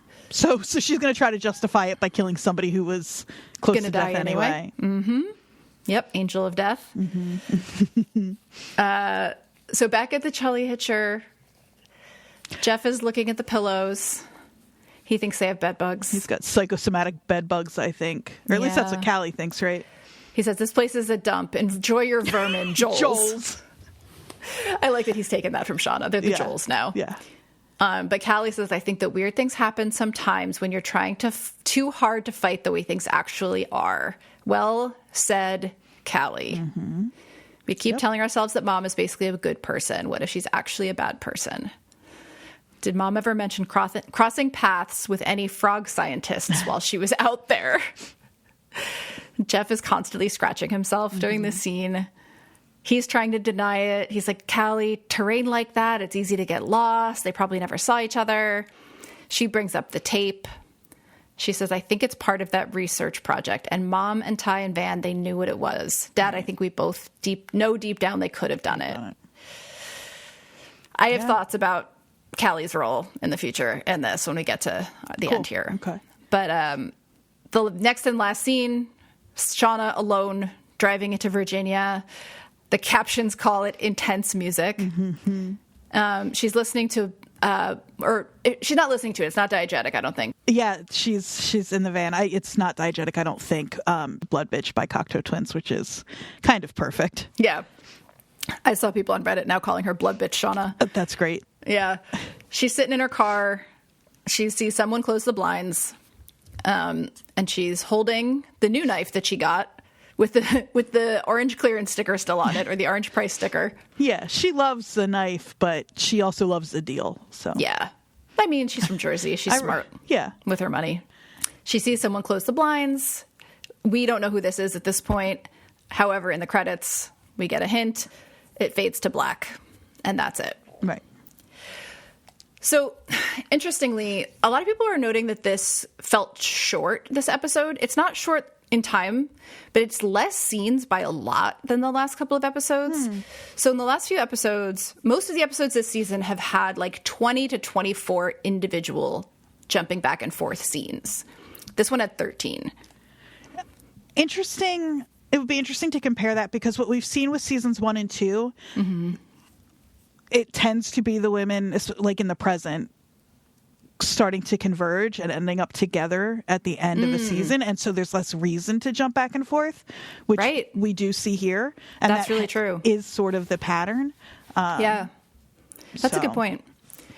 So do we want to talk? I feel like the theory corner this week is going to be a little short, because we're learning new things and we know certain answers are coming. Yeah, I don't have a ton of new theories, because we did get, like you said, some answers, but I guess now's the time to sort of speculate, because we're really, last 3 episodes also tend to be like big for this show. Yeah. So for me, the new one that came up is Joel, McHale, Kodiak, Jeff Winger somehow connected to the cabin guy? Or is he just a random mountain man that happens to be in the woods? But he does seem pretty confident in these woods in particular. Exactly. So, yep. And they are in the middle of nowhere woods. So right. So that's a new one. Old ones would be, again, is it Melissa? Is it not Melissa? We'll find out next week. We've already said she could still be alive. I don't believe anything these women say. Right. I texted this to you last night. Someone called Square Grid Notebook on Reddit said, Melissa is definitely alive and faked her death. Re all the Princess Bride references she has made. Because in The Princess Bride, if you're not familiar, right, Wesley, isn't it Wesley, fakes his death or is believed dead. So yes, tell me again, because I haven't seen The Princess Bride in a while. I know that it connects, but I forgot the plot points. Wesley gets kidnapped by the Dread Pirate Roberts, who says, "Good work today. Every night, I'll most likely kill you in the morning." Right. Over and over and over again. You're getting more information than you need, but I love that movie.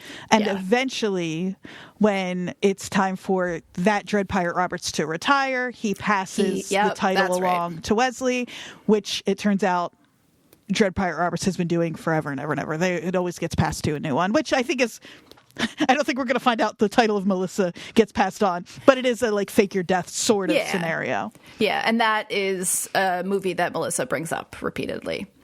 Yeah, and there are a couple of things that I have thought would be fun that I've brought up throughout these 3 seasons that are less likely now. But when we still had the cabin, there was, could anybody have survived out there for a long time and recently come home? And that's why this is coming up after 25 years. I think that's unlikely. Me too. But I do think there's a possibility that Melissa and Jen maybe don't get rescued with the rest of them and have to find their own way back or something. I also saw some suspicion that maybe Melissa did come back with them, Jen's dead, and that they went and tried to kill Melissa because she was going to talk or something, and that either she faked her death or Shauna lied to protect her because it's her woods girlfriend, and the rest of them think that she's dead.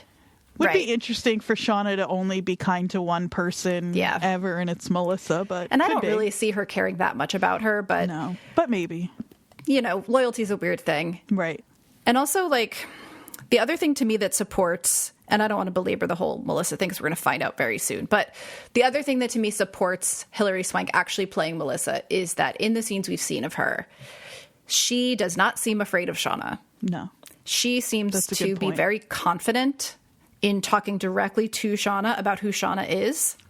And the only person I can see doing that is either a member of her family or someone from the woods. Yeah. She's also, even when she's bloodied and running down the street, she's shot more like Linda Hamilton in The Terminator than a scared person. That's such a good comparison. Queer Gen X person on the mic right now. Yeah, so. That's exactly right. That's exactly what that feels like. Yeah. She's also got major karate skills, as everybody knows. Absolutely. She's got nothing to be afraid of. Yeah. And some people have said that they see a scar on Hilary Swank in that scene where Melissa was shot with the bow and arrow, but it could be a shadow. It's like very subtle. Okay. It's not like she has like a very defined, lanky physicality, and it could be just like a shadow from a rib or a collarbone or something, or it could be a scar. Mm-hmm. We don't know. She's definitely not Alex. We know that. No, because we know the actor playing Alex. Right. Is there anybody else that it would be interesting for her to be? That's the thing. There's like the sister theory that like she's Melissa's sister. I don't find that interesting. Yeah. Right.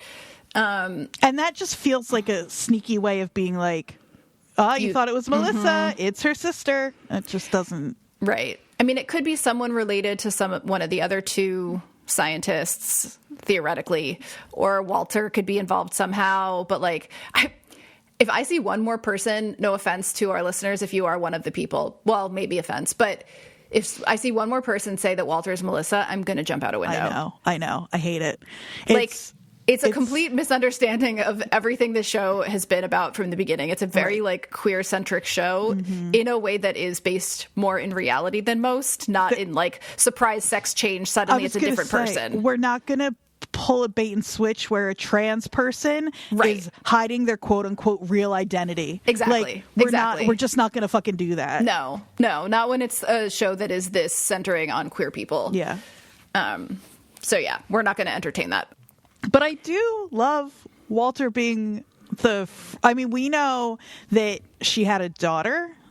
Yes.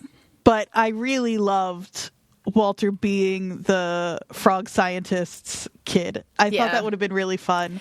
It's still possible somehow, Oh, is it? She would have had to have because she's not making it home. Right. She would have to have. He'd have to be Jeff Winger's kid. Okay, what if he's the son of Cody? Hold on. Hold on. You know when like the nerds have the kid who's a football jock? Exactly. It's like exactly the opposite. Oh man. Wouldn't that be great? That's so good. Hold on. He's Jeff Winger's kid instead. Love that. I've changed everything. Yeah. Perfect. What if he's Winger's kid? I would love it. I do think like that could be still like we don't know why Walter's so interested in this, and often the obvious, like the Occam's razor, is that it's the person that it's the most obvious rationale. So like Adam being, we still think most likely someone who just really fell for Shauna, right? Especially Walter, the men in the show, it tends to be right. Walter just being a citizen detective type who got fascinated by the Yellowjackets story. And the way we see his misreading of what was going on the last couple of episodes does lend itself to that he doesn't have the same a kind of personal investment that would make him see this a little more clearly, that he is just seeing it as a puzzle. Maybe we did see his reaction when she said something about like life and death situations being a little weird, but like that doesn't necessarily mean that he's that involved. They basically, so next, should we talk about the next episode? I think we're there, right? I think so too. Before we do, one quick note on the last episode. I don't know if you saw this. Sammy Hanratty did an interview with a TikToker where she talked about a cut scene from episode 6. I don't know if we talked about how it felt like everything happened super fast, but it did. And in the interview, she says that they cut a scene of Aquila. This is like not necessary for the story, but it does add a little texture to it, where that goat that lost its mom, and Ben says something about how she's going to have to figure out how to feed the goat. That's where the tube feeding idea came from. She thought of the tube to feed the goat, and then that is what they ended up connecting to feeding Ben. I don't remember if we talked about it in the episode, but there was like some speculation online that Lottie knew that from being maybe like force-fed while in the hospital or something. But actually in that scene, you can see when Lottie says, I have an idea, she does look at Aquila. And that makes no sense unless you know that previous scene that was supposed to be in there. So interesting. Just a side note. Yeah. I love when they drop stuff like that. Also goats. You know how I love a goat. Yeah. Severance. Jersey goats running. They just have so much in common. They really do. They're basically the same show. Totally. Did you see, okay, we're not going to cover this necessarily, but did you see the Survivor ad with the Yellowjackets that I sent you? Extremely good. Yeah. That's great. Okay. So the next time on, 30-second trailer has been posted. So has the description for this episode for quite a while. You want to read that for us? Yeah. The episode's called A Normal, Boring Life. And it says, with a possible escape from their nightmare, the Yellowjackets learn not everyone may be in a rush to leave. In the present, the unexpected return of an old teammate sends Shauna spiraling in ways that should probably concern everyone. So this has been up. See, for a while. Right. I don't remember if we've talked about it specifically on the show. We've read it before, yeah. That it sends Shauna spiraling makes me think Melissa. Right. Why would Mari? Yeah, like if they didn't know Mari was still around and she showed up, it would send everyone spiraling. Right. So there is that part of it. Yeah. The episode is written by Julia Bicknell, who also wrote season 2, episode 4, Old Wounds, which is when Nadia and Lot compete to get food and Lottie almost dies. It's directed by Anya Adams, who also directed season 2, episode 7, Burial, which is when Lottie attacks Shauna. So repeat, director, repeat writer.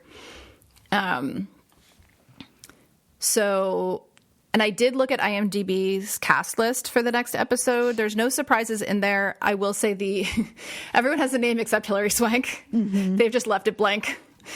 Hilary blank. Hilary blank, yes. Okay. The trailer. Very short. Very funny first moment, though. Mm-hmm. Hannah is sitting in a airplane seat, and all the girls are standing around her asking her questions. What day is it? Can you get us out? And Van, our pop culture nerd. Did Mulder and Scully get together? Which you told me was probably something you would have asked. My first 2 questions. Did Mulder and Scully get together? Is there any new Green Day? There you go. They put a new album out. There you go. We hear Misty say, what if they tell people what they saw? Shauna in the present saying the only way to truly be safe is to be the only one left. And she's saying that in the kitchen with the white flannel on in that house that she is outside of. And based on the way that we've seen Hilary Swank filmed in this, it's pretty clear, I think, that they're talking to each other. I think so too. But it's an interesting thing to say to somebody that you maybe haven't seen. To be that frank with her is interesting. And it's also just it's that shorthand conversation that they have with people from the wilderness. Right. Yeah.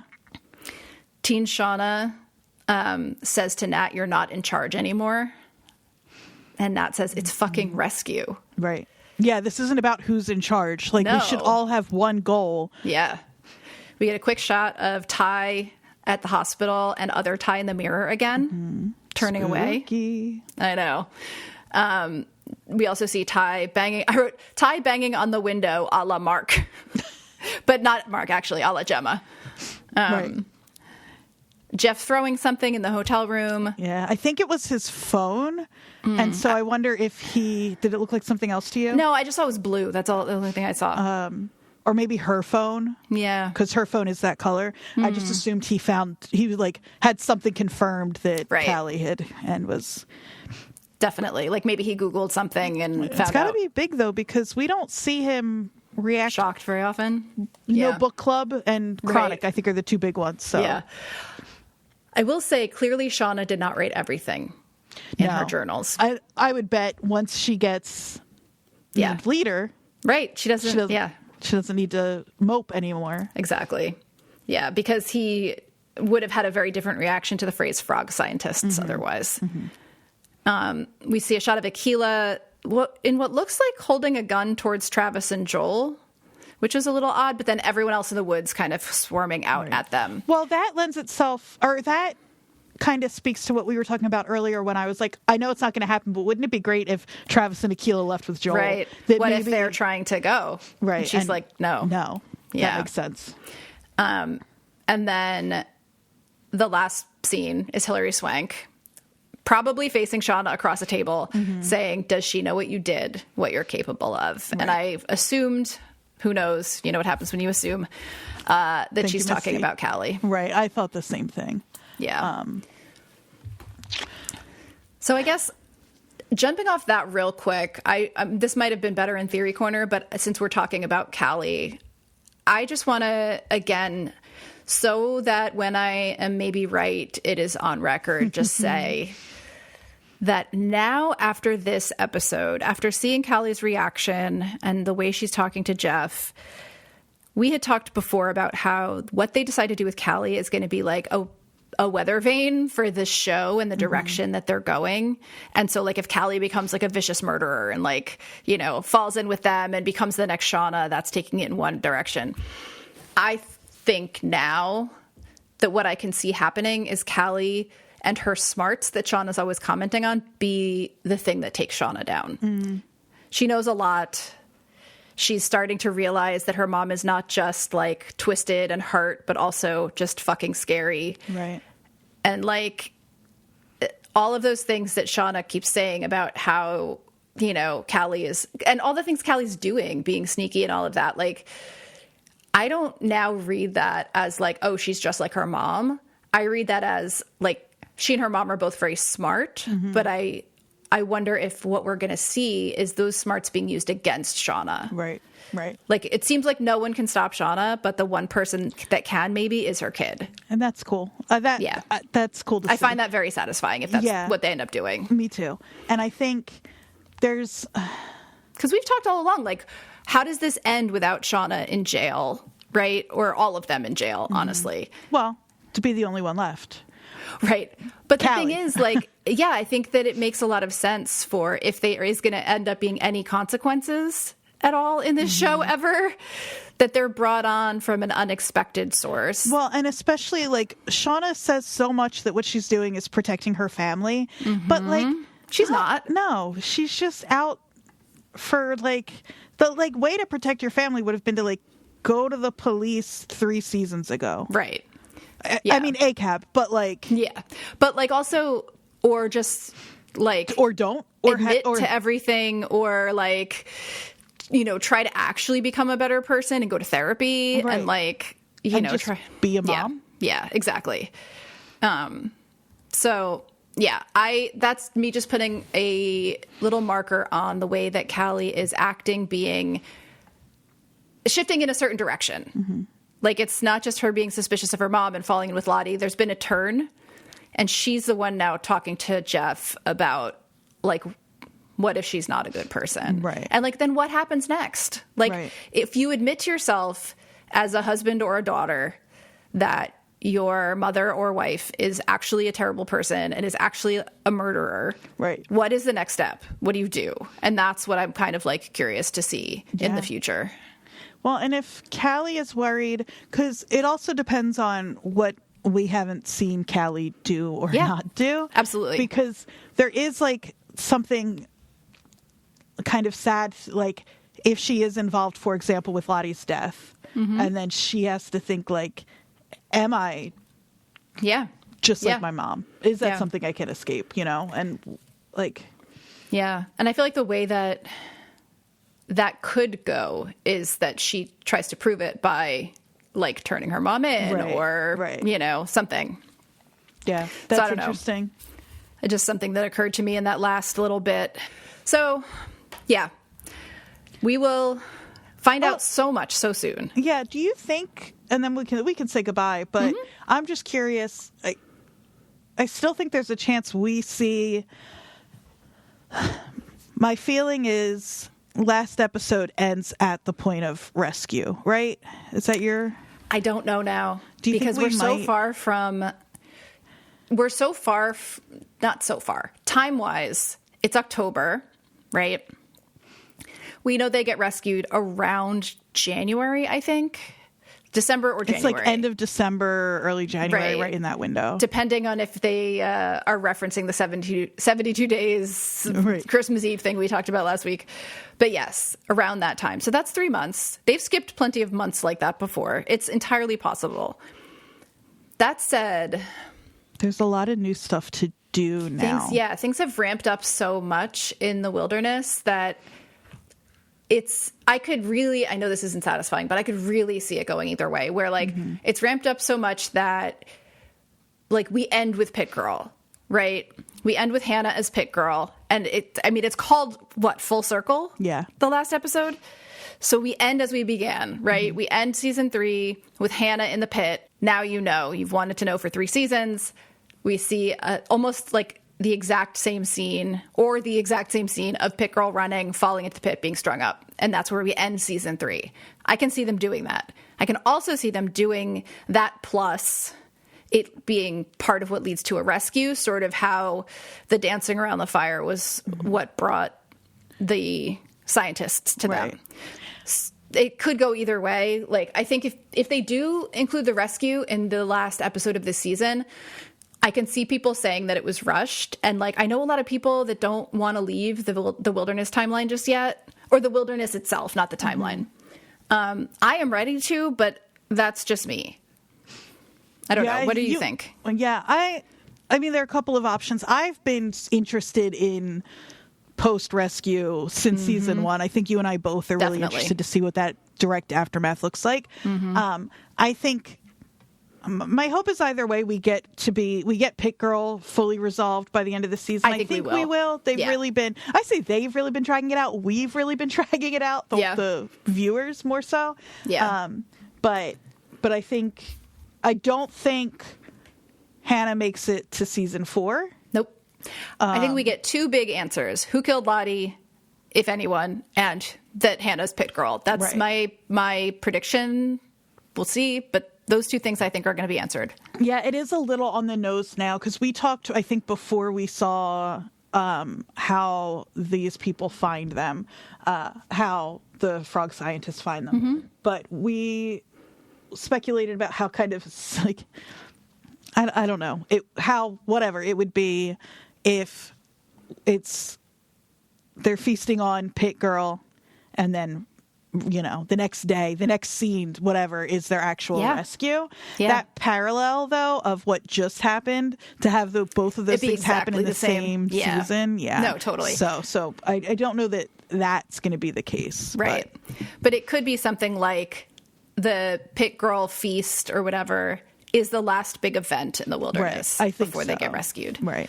Because it's, you know, they're as feral there as I think we're ever going to see them. Because we've been leading up to that, right? We've seen hints of it. It's gotten stronger. Now they're like fully chasing people and like listening to the woods and smelling and like tracking. And so the next step is that full garb, full ritualized, you know, hunt. And so I don't know that they can take the wilderness much further than that. Maybe they can, but I don't know what else there is. Yeah, because even that we haven't already seen. Right, even the stuff with Hannah, we have to see her bond with Jen and Melissa, but that's pretty. I'm just thinking, like, I don't need another like run of episodes of watching somebody penned up wasting away, and I don't think we're going to get that. Yeah, I agree. So, just a quick note: some things we haven't seen yet from the original trailer. Van call. as a teen on a very cushy-looking white blanket, right? That could be a hallucination or a dream. The disgusting tooth bite scene. That's got to be a dream. Yeah, because the teeth are disgustingly weird. Yeah. Ty putting a pillow over someone's face with Misty in the background. I think we're there. Mm-hmm. Can you see what Misty's wearing in that scene? Is she the leather jacket. Yeah. Yeah. A scene of what looks like adult Van, kind of like keeling over a little bit and Ty holding her. I don't know if that's maybe something I missed. The scene of 2 masked Yellowjackets in the woods, one holding a stake to the other one's face. And then there's one of Ty opening the trunk of a car, which I don't think we've seen. Ty looking through the blinds. I think the blinds ones that we talked about are going to be in the next episode at this house that they're at. They Uber there. Yeah. Nat in the plane. We haven't seen that yet. Oh, right. Hillary Swank running down the road. And there was a scene with a helicopter that was immediately followed in the trailer with a scene of adult Misty with her hair blowing in the wind that we're supposed to, I think, read as one scene, but we don't know that it actually is. And then Ty on the phone in purple light. Remember, there's a clip of her holding an old looking phone also in like purplish light that looks like it's from a dream. And so that's Ty calling Van from it's that from the lodge or whatever. Yeah, from the lodge, from the red room. So those are the scenes from the trailer we haven't seen yet. So I think a lot of those seem like they'll be next episode. Yeah. We have gotten one email, and it just sounds like I'm reading it to brag, but I do love people reaching out, and I want to encourage it. Yeah. And listener Joanne sent the nicest email last week. It said, words cannot express how much I need to process this episode with you. A couple other podcasts I follow for different shows are covering, but they're out of their league for Yellowjackets and truly don't hold a candle, which is so nice. Thank you so much. Yeah. We do think really hard about this. Oh my God. Show. Maybe too hard. This past two people with full-time jobs. Seriously. But these past couple episodes in particular have like taken over my brain. Like I have been thinking about this show like during my daily life more because I think they've really ramped it up and also brought back the parts of the show that I love so much. Yeah. You know, like the references to 80s and 90s movies and the guest stars are so great. Like I just feel like they've really hit their stride again in a way that, you know, we don't need to rehash season 2. There's mixed reviews. We liked parts of it. There were certain things that rubbed us weird, but you know, this run has been really great. So yeah, that's really sweet. Yeah, I love it. Thank you so much, Joanne. If someone else wants to send us a nice complimentary email that we'll read on the pod, how would they do that? They could email us at watcherspodnj@gmail.com. They could also find us on Instagram at watcherspodnj. Mm-hmm. And they can find me on Instagram at Jodie_Mim, JODIE_MIM.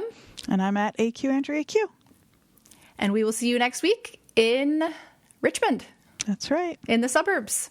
Why not? Sure. It's not Jersey, but no, you know. It's fine. It's fine. Go fuck your blood dirt, Lottie.